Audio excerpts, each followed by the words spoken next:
What's up mga bro? What's up? Anong bagong update? Yan!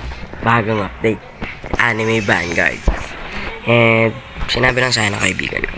So, panoorin natin yung trailer nila. Bago update nila is parang update 0.5.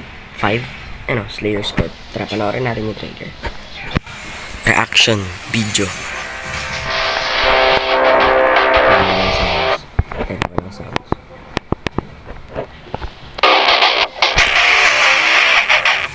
Uy, yung awas ah. Sino to? Uy! Tengin! Pare! Demon Slayer update pala to. W update na agad, hindi pa nag-update. W na agad. Sino yun? Si Akaza. Okay, Akaza pare. Mag-iipon na ako ng gems ngayon pa lang. Pero baka raid update siguro to na. Rengoku pare. Napakaangas. Dinonat yan ni Akaza pare. Pag didikitin ko sila, pag nakuha ko sila, baka madonat siya pare. Grabe din doon ang effects. Updating on Sunday 2022. Bukas or sa Monday. Pag sa Monday, pas ako. Kasi exam. Good student. Magre-review ako. And updating on Sunday, September 22, 2024. Anime Vanguards par. Ayan. So, mga tao dyan na nag-grind ng Paragon, grind nyo na yan dahil balita ko i-reset nila yung Paragon kapag nag-update sila.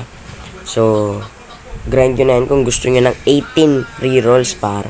Grind nyo yung tatlong Paragon level. Nightmare dapat para makuha nyo. Kasi nag-grind ako eh. Hindi naman totally nag-grind. Naglaro ako ng 5 Paragon levels, normal mode.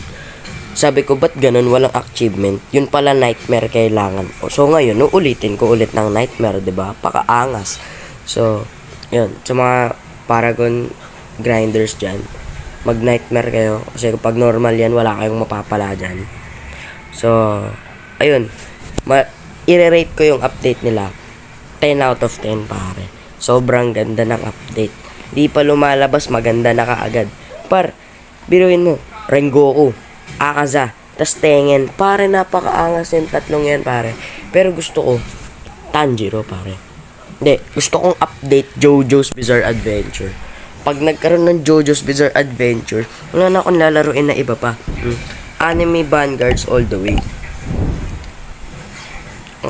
So, pala yung showcase video natin, hindi ko pa rin nare-release kasi tinatamad pa ako mag-edit. So, kapag sinipag ako mag-edit, tsaka ko lalabas yung video na yun. Tinatamad pa ako mag-edit eh. Pero nakapag-record na ako. Tinatamad lang talaga ako mag-edit. So, yun lang para sa video na to mga bro. Paalam. Have a nice day mga bro. Bye-bye.